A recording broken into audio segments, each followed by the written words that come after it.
All right, good to see everybody tonight on this spooky trick-or-treat Halloween night. I tell you the reason, I think the crowd down just a little bit tonight, all these Cardinal fans are home crying. We got one up there. You got one up there? Yeah, she's got her hat on. I think that's what's going on. Make you cry to see them. Oh, goodness. Well, I guess we'll just go on. There's nothing we can do about it now. No, it's a done deal. 1 Corinthians 8th chapter tonight is where I'll be preaching from tonight.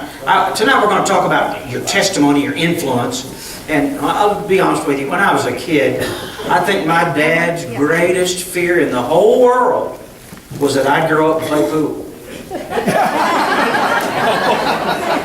What do you think, Mom? Well, that's it? I mean, he just couldn't, he didn't want us in that pool hall. That's right. So there wasn't there's nothing good down there. We didn't need to go there. Well, I hate to tell you, but me and David Gilkey, we spent quite a bit of time down there. David, are you here somewhere? Yeah, there he is. Anyway, one of the best tools that the enemy ever can use to cool off a new believer, to get you to stop caring about your testimony, is cause you to participate in questionable activity. Now, when we get into this questionable activity, I mean, we're into a Gordian knot, as it were. We're into a situation because, as you folks are aware, for those who are in Christ Jesus, there is now no condemnation for us. In other words, we are free from sin, not free to sin, but we're free from sin. We're free from the consequences of it, the whole thing about it. But then we get into this tricky, slippery slope area of being an influence for others, of doing things or being involved in situations that would cause people to question or doubt or to think about wanting to join us in some sin or whatever. We move into this area that is really difficult because we know, again, I say, we know, for those of us who are saved, we're free from that. But we can't just do carte blanche and do anything we want because of a lot of reasons. Number one, we love the Lord and we don't want to turn our back on Him or to make Him ashamed of us. But also, we don't want to bring somebody down. We don't want to cause a brother to step back or to fall back out of the way.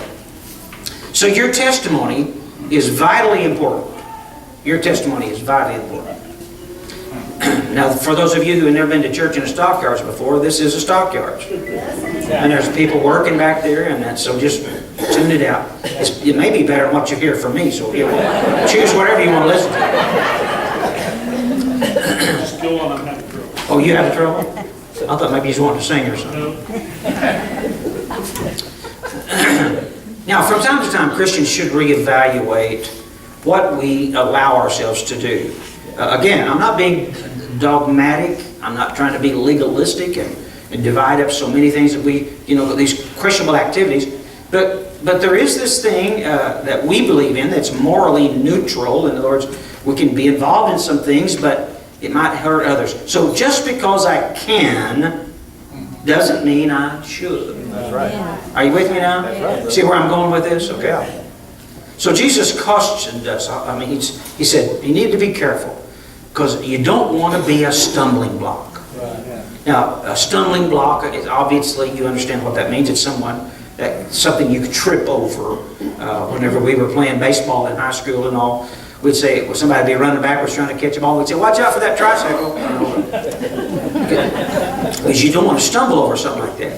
So Jesus cautioned us about that. Now, we're going tonight be dealing with an issue that you have to get the culture right to understand this.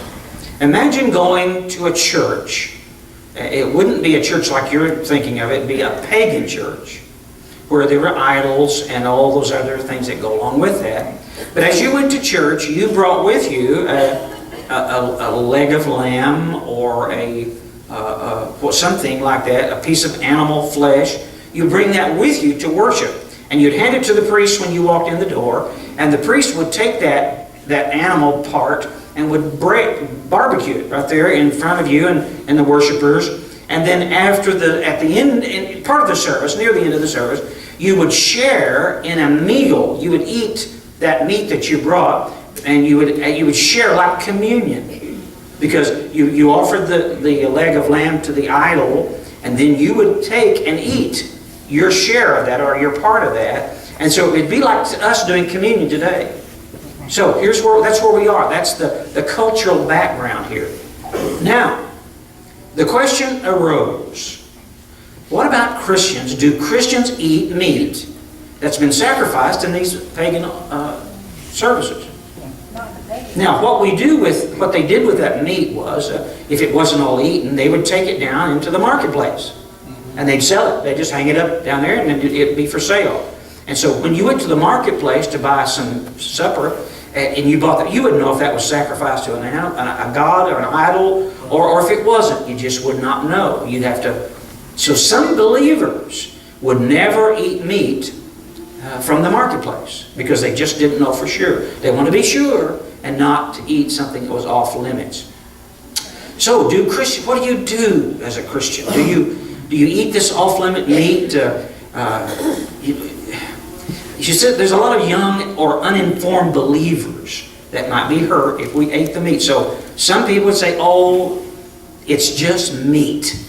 It's just meat. It goes in the mouth, and you know what the biological stuff is. It's just meat. And besides, there is no idol. There's no such thing as gods. There's only one God, and we believe that, right? We really do. So meat being offered to an idol is just being cooked. All right, but what about little Sally Joe or Fred Smith, who's just coming to the Lord, wanting to get excited about his faith and grow in Jesus, and he sees you eating meat being offered to an idol, even though it's nothing to you, doesn't mean anything, just a McDonald's hamburger. Okay, so that's where we are tonight. So the basic truth of the message tonight is my testimony should be regarded as my highest possession. Think about that a moment. Your testimony should be regarded as your highest possession. Nothing you have is more important than your testimony, your word, your influence, your lifestyle. That's the most important thing you have. Now, that means we should protect it, even if it means that we abstain or avoid things that for us is perfectly fine. But if it has the impression that it would hurt somebody else, we are bound by love to avoid it. Now that's a load up to put on you tonight, but you need to hear that. It's important that we do that. Why do that? It's not for us, it's for that weaker brother that's around us. Okay. So how do I avoid hurting these weaker brothers? How do we avoid this? I remember one time when I was a kid, my mama took me out of church. And my daddy came here to spank me because I was sitting on the front row, and I had snuck me in a deck of cards.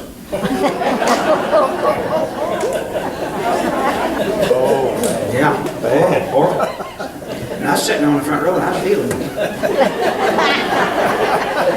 I got to go outside, smell the night air. So how do you avoid hurting a weaker brother? There wasn't anything wrong with playing cards. It's the idea that was influencing someone. Okay. First of all, let's get back in now to our text. In the first 3 verses, I want to say it like, I've kind of outlined it a little bit like this. The first thing I want to tell you is, let love guide you. Let love be your guide. Don't let legalism be your guide, or doctrinally precise language. Don't get lost in all of the dogma and the details. Let love be your guide. See, how much do you love that brother or that other person? Let's read here what it says here, verse 1 through 3. Now about food sacrificed to idols. We know that we all possess knowledge, but knowledge puffs up, while love builds up. Paul's saying, hey, everybody, meat is just meat. And that's knowledge, we know that. They said, don't get puffed up by knowledge. Let's keep reading now. But knowledge puffs up while love builds up. Verse 2.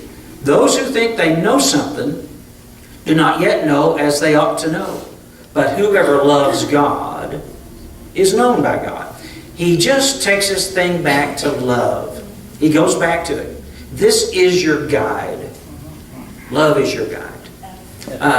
Our love is in growth. We all know that.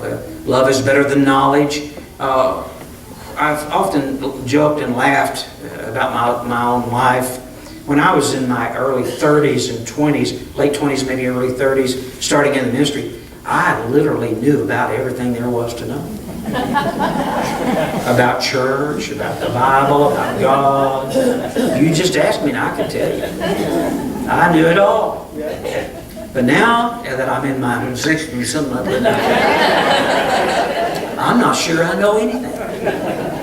You know what I'm talking? Okay, our love is in growth.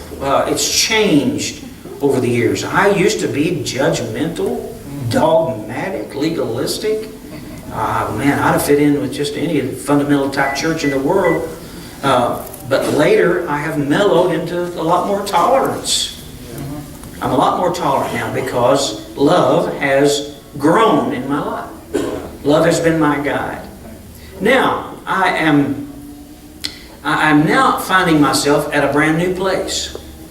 One in which what was once okay for me in my tolerance phase, now I enter with caution because of the influence that it might have on someone's life. Now, it's common knowledge that people who stand and preach are held to a pretty high standard. And if those of us who stand before congregations and preach, our life has the opportunity to cause terrible good or horrible pain. Because the higher that you get in the triangle of leadership, the fewer options you have. You need to be one that can, your word and your life needs to back it up. So I went through the tolerance phase, but now I'm back to the caution of the influence, because I believe it's important what other people say and think about our faith. Now, somebody has estimated that if all of the accumulated knowledge in human history from the beginning of time to 1845 were represented by 1 inch. All right, stay with me now. From the beginning of time to 1845, if you stacked it up, it would be represented by 1 inch. What we've learned from 1845 to 1945, okay, you're with me to the World War II, would amount to 3 inches. So now we're here. Okay.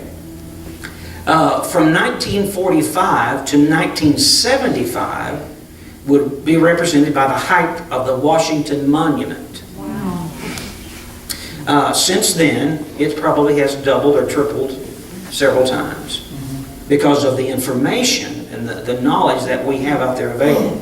So few people, however, would argue that the incredible leap in knowledge it's not been paralleled by a corresponding leap in morality. You with me? Yeah. Our knowledge hasn't drug us along morally or with character or in character growth or common sense or even wisdom. It's not kept up. So be careful what you think you know. Be careful, because you say, well, the Bible says right here, just quote out some long. Yeah, that's true, but there's a whole lot more things to think about here, and let love be your guide. You won't go wrong letting love be your guide. You just won't go wrong. Now, the more learned we become in superficial knowledge, the less need we see for the knowledge that comes from God. Think about that a minute. If we think we know everything, we stop depending upon spiritual information that we get from God. And we simply cannot do that. Be careful about what you think you know. Love will last, and love will never fail. Let love be your guide. Okay, I'm going to make that point, and then I'm going to go to the next one. Next one is, remember confidently where our faith resides. Remember where faith lives. Let's go to verse 4. So then, about eating food sacrificed to idols. We know that an idol is nothing at all in the world, and that there is no God but one. For even if there are so-called gods, whether in heaven or on earth, as indeed there are many gods and many lords, still, we'll get back into that someday. Yet for us there is but one God, the Father, from whom all things came and for whom we live. And there is but one Lord, Jesus Christ, through whom all things come and through whom we live. Folks, there is no such thing as ghosts. There's no such thing as spooks. Because there is only one, in the spiritual realm, there is alive and there's spiritually a lot with Christ. In other words, we can't be here and halfway there. To be absent from the body is to be present with the Lord. Yes, amen. Now I know this is a night to celebrate spooks. Yes. I understand that. But folks, in the spirit world, it's a lot more simple than we've made it. We've got it complicated, but it's much more simple. So he's saying here, so then about eating food to idols, well, there is no such thing as an idol, or they're not real. They're just a piece of wood. Isaiah has so much fun with it, and he talks about the Babylonians. And he says the Babylonians, they would carve a beautiful piece of wood, and they'd put it on a cart, and they'd drive it around. They'd decorate it, clothe it, put a gold on it, and they'd drive it around. Everybody would worship it. Then when they got through, they'd go put it back in the God house and the idol house. And that's the last time they'd see it till the next parade. And he was comparing that to the living Lord who created everything. And so just remember where faith resides. And remember that our understanding is in growth also.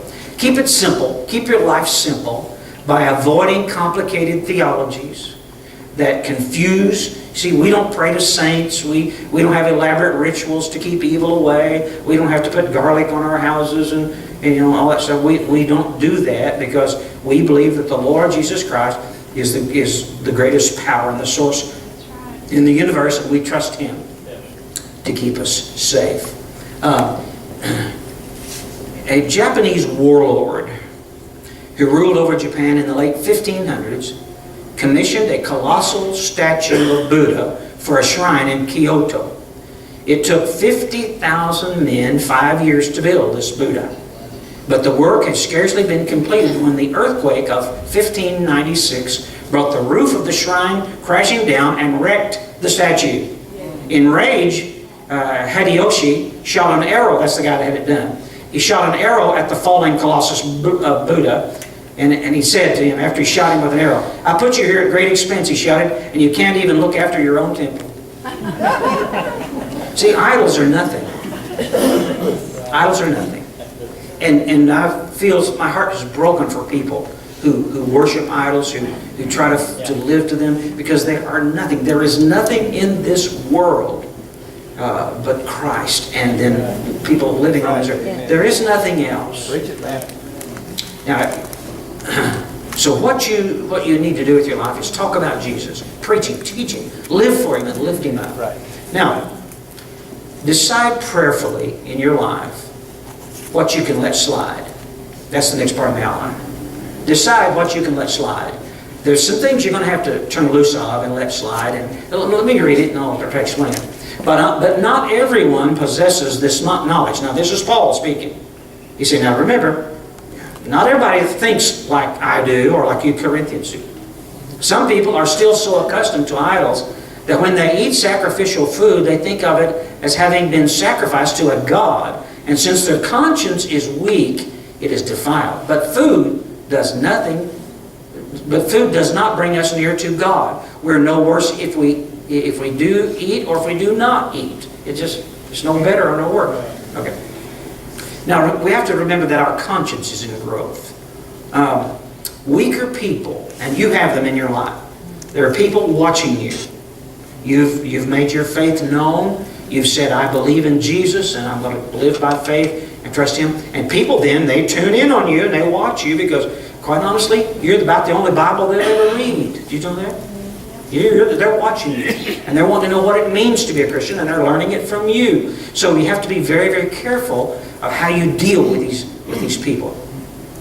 James Burns, at the turn of the century, wrote the book Revivals, The Laws and Leaders. And in the opening chapter, he discusses laws of revival as well as the laws of the absence of revival.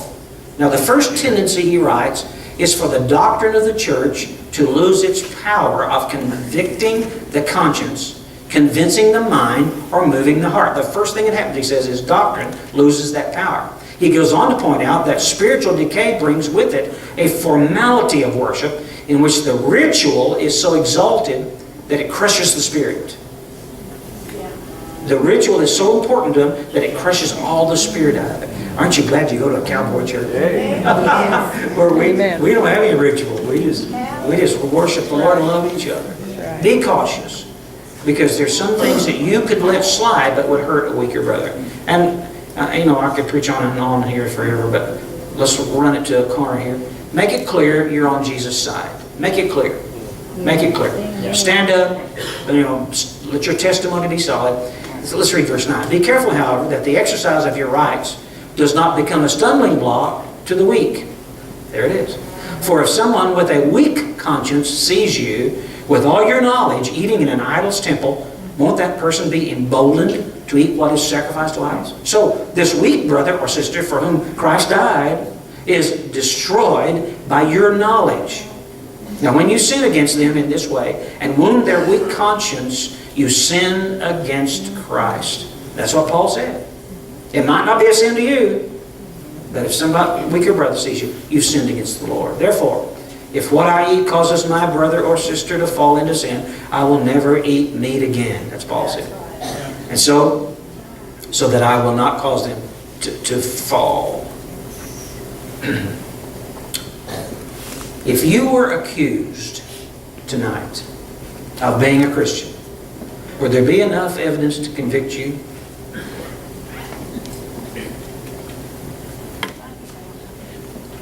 Would there be enough evidence to convict you?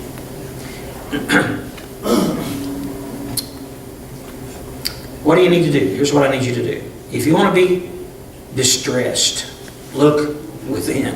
If you want to be defeated, look back. If you want to be distracted, look around you. If you want to be dismayed, look ahead. If you want to be delivered, look up. Look up. And let love be your guide. Don't be judgmental. Be careful how you live your life. Because we influence people. Every one of us. Let's make sure that we point people to Jesus. Here's what I want for every one of you and myself. Is when we walk into heaven one day, when this is all said and done, and that we'll have people, as we walk down the street, say, oh, that guy told me about you. There, look at him, he told me about Jesus. That's the one. Wouldn't you love to have people there welcoming you home and said, thank you for telling me. Thank you for teaching my Sunday school class. Thank you for being my neighbor. Thanks for getting food for the Thanksgiving baskets. Thank you for visiting me in the hospital. Thank you for just being a godly person. That's what we want. Let's live. That's what happens at the end of our life. We'll hear him say, well done, good and faithful servant. You've been faithful over a few things. Enter now into your rest. Let's pray.